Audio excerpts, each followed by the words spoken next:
gitu, selalu berapi-api. Kamu masih nggak berapi-api, namanya juga Dennis. Masih ada rasa kesel apa gimana sama Rasman sendiri? Enggak sih, sebenarnya biasa aja sih, lebih ke arah jijik sih. Kenapa ngerasa jijik sama Bang Rasman? Karena mulut itu kan kotor banget, yang apa yang kejadian waktu itu, yang nggak perlu saya ulang lagi ceritanya kan udah pada tahu, yang ngomong pepaya apa segala macam, ngomongin anggota tubuh wanita gitu aja. Sampai sekarang masih sakit hati. Nggak sakit hati, lebih ke jijik, gimana bisa sakit hatinya kalau pernah cinta aja enggak, ya kan ya?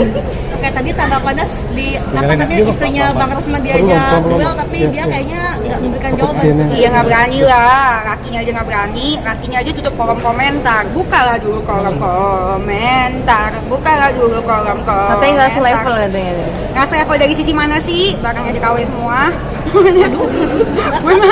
Beneran deh, nggak selevel dari mana ya? Ada, iya bener nggak selevel, bener kata dia nggak selevel, karena gue lebih tinggi lah.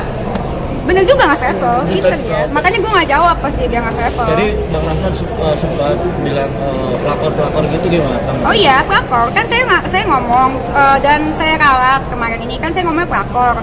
Karena judul YouTube-nya. Sorry. Maksudnya bukan pelakor tapi orang ketiga dan itu mantan. Dan menurut saya lebih baik jadi mantan penjahat daripada masih jadi penjahat.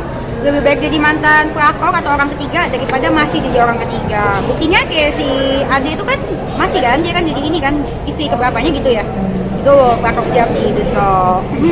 Ada bis tapi suka baca komen-komen gak sih tentang dirimu yang jadi orang ketiga dalam rumah tangga orang lain itu sendiri, terus ada yang sebut nama, mungkin sekaligus klarifikasi bahwa benar gak sih yang dimaksud netizen itu Ray juga tahu bahwa jadi apa namanya beneran kamu ada main sama orang itu? No comment. Kenapa? No comment. Enggak, maksudnya Karena saya enggak tahu. kok nggak tahu? Saya enggak tahu. Maksudnya nggak tahu gimana kan? Saya bukan enggak tahu, saya enggak tahu.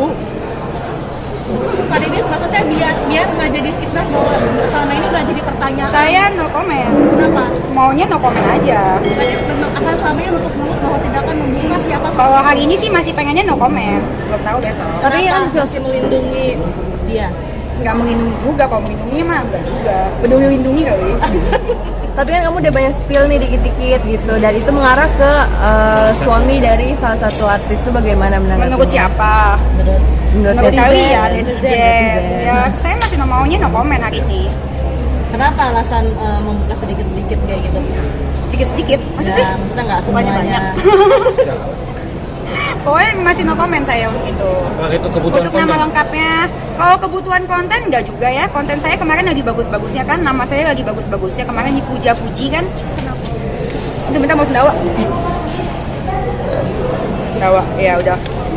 Atau memang Kalau misalkan kebutuhan konten sih enggak, nama saya kan lagi bagus-bagusnya. Apa memang itu cuman masalah hati aja? Memang sudah lama gue pengen ngomong gitu. Cuman tertahan-tahan terus karena bolak-balik gitu. Nah, ini lah kenapa waktunya. sakit hati? Apa? Ada sakit hati. Sakit hati bukan lah, kalau sakit hati mah hal yang wajar. Masih apa cinta tahun. ya, Kak? Kalau masih cinta masih.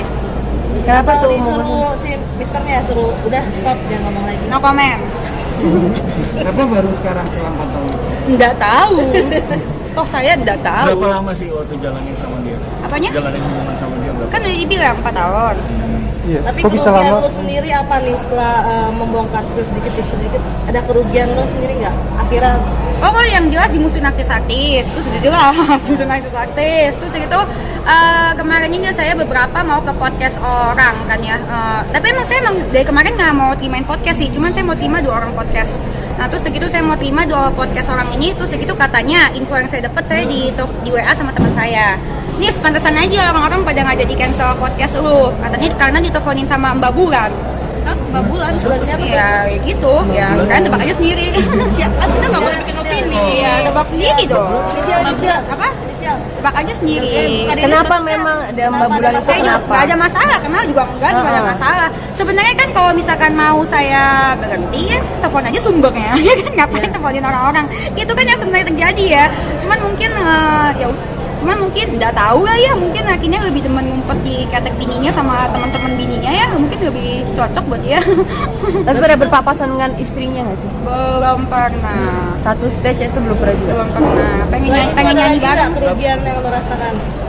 Kerugian, udah waktunya saya ngomongin om ya, belum deh, no comment. Tapi awal kenal sama laki-laki tersebut itu tahu dia itu seorang punya istri. Hari pertama enggak? Hari Tahunnya? pertama enggak. Saya ketemunya di mall. Terus begitu tahunya setelah 3 minggu kemudian dari asisten saya. Kan saya kan emang nggak pernah nonton TV gitu. Kak Denis tadi bilang dimusuhin sama artis, merasa atau memang ada orang yang ngomong kan dimusuhin sama artis nih gitu? Ada yang ngomong. Atau ada sempat DM atau WhatsApp pribadi gitu. WhatsApp juga. Kalau Nick Mir kan sudah biasa ya, menurut gue dia nimbrung ya kan. Padahal bukan urusan dia, tahu ceritanya aja kagak nimbrung mulu. Tapi nggak apa-apa. Mungkin Nick Mir itu salah satu dia cara bertahan hidup, nimbrung urusan orang dan urusan gue. Mungkin kalau si Nick Mir nggak nimbrung, menurut gue Indonesia nggak akan mengingat dia. Itu kasihan juga sih sebenarnya. Cuman ya nggak apa-apa lah. Karena emang di case ini memang gue salah dan gue akuin gue salah. Gitu. Gue nggak pernah membenarkan diri gue kok. Kalau misalkan gue itu korban, enggak sama sekali. Memang gue salah, makanya itu gue ngaku dan gue bukan tobat ya istilahnya ya. Gue ngaku karena gue sama 4 tahun itu gue nggak pernah berdoa sama Tuhan, dan gue melakukan pendekatan diri dengan Tuhan, yaitu gue saksian, gue cerita. Dari situ gue mulai merasa plong, karena merasa plong gitu.